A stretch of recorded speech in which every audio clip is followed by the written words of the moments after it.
महाराष्ट्र के अमरावती से बीजेपी की सांसद नवनीत राणा हैं। इन पर आरोप है कि ये दंगे भड़काने की कोशिश कर रही हैं। चुनाव के बीच लगातार विवादित बयान दे रही हैं। कुछ दिन पहले नवनीत जय श्री राम न बोलने वालों को पाकिस्तान भेजने की धमकी दे रही थी। जय श्री राम,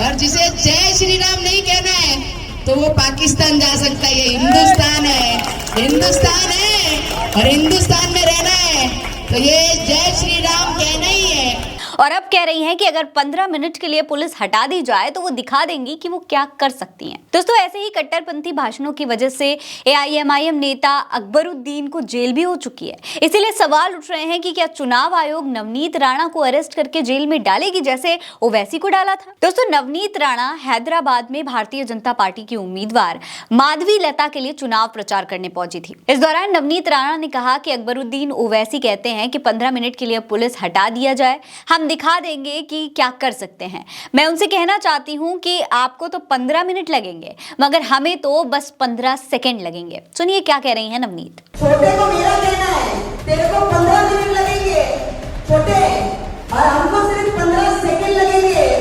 15 सेकंड पुलिस को हटाया, 15 सेकंड अगर पुलिस को हटाया तो छोटे को बड़े को ये पता नहीं लगा कहां से आया और कहां को गया। दोस्तों, चुनाव के दौरान नवनीत राणा ने इस तरीके का जो बयान दिया है वो काफी विवादित माना जा रहा है। इसीलिए सोशल मीडिया पर भी काफी वायरल हो रहा है और इसी के साथ उनको गिरफ्तार करने की मांग हो रही है। साथ ही साथ चुनाव आयोग पर भी सवाल खड़े हो रहे हैं। सदफ आफरीन का ये ट्वीट देखिए, लिखती हैं कि 15 सेकंड के लिए पुलिस हटा लो, ओवैसी भाइयों को पता नहीं लगेगा कि वो कहां से आए और किधर गए। भाजपाई जब मन चाहे कभी भी कुछ भी बोल सकते हैं और ये सब गुनाह की श्रेणी में नहीं आता, ना इन्हें जेल होगी इस तरीके की धमकी भरी बातें बोलने में। अश्विनी सोनी लिखते हैं कि इस महिला पर दंगे भड़काने की कोशिश का केस दर्ज होना चाहिए और तुरंत जेल में डालना चाहिए। अरेस्ट नवनीत राणा लिखें और इलेक्शन कमीशन को टैग किया जाए। चुनाव आयोग ये सब तमाशा देखना बंद करो और कार्रवाई करो। डॉक्टर मनमोहन सिंह के पैरोडी अकाउंट से लिखा गया है कि #अरेस्ट नवनीत राणा लिखें और इलेक्शन कमीशन को टैग करके जगाएं। चुनाव आयोग ये सब तमाशा देखना बंद करो और कार्रवाई करो। नवनीत राणा पर दंगे भड़काने की कोशिश का केस दर्ज होना चाहिए और तुरंत जेल में डालना चाहिए। हालांकि अब उनके इस बयान का जवाब देते हुए असफुद्दीन ओवैसी ने लिखा है कि मैं मोदी जी से कहना चाहता हूं कि उन्हें 15 सेकेंड दीजिए, 1 घंटा दीजिए, आप क्या करेंगे? जैसे मुख्तार अंसारी के साथ किया वैसा ही करेंगे। हम भी देखना चाहते हैं कि क्या आप में थोड़ी सी इंसानियत बची है। कौन डरता है? हम तैयार हैं। अगर कोई इनके लिए खुला आह्वान कर रहा है तो ऐसा होने दें।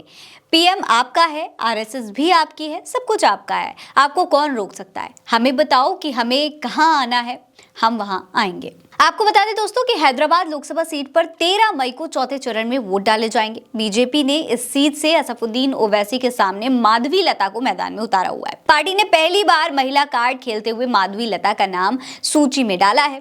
माधवी लता के चुनाव प्रचार के लिए ही महाराष्ट्र बीजेपी की नेता जो है नवनीत राणा, वो हैदराबाद पहुंची हुई है क्योंकि वो अमरावती से 2019 में निर्दलीय चुनाव जीत चुकी हैं और इस बार बीजेपी के टिकट पर चुनाव लड़ रही हैं।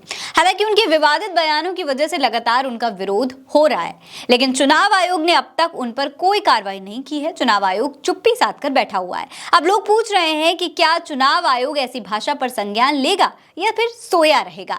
आपको क्या लगता है? अपनी राय हमें कमेंट सेक्शन में लिखकर जरूर बताइएगा। ये खबर आप उल्टा चश्मा यूसी पर देख रहे हैं। नमस्कार।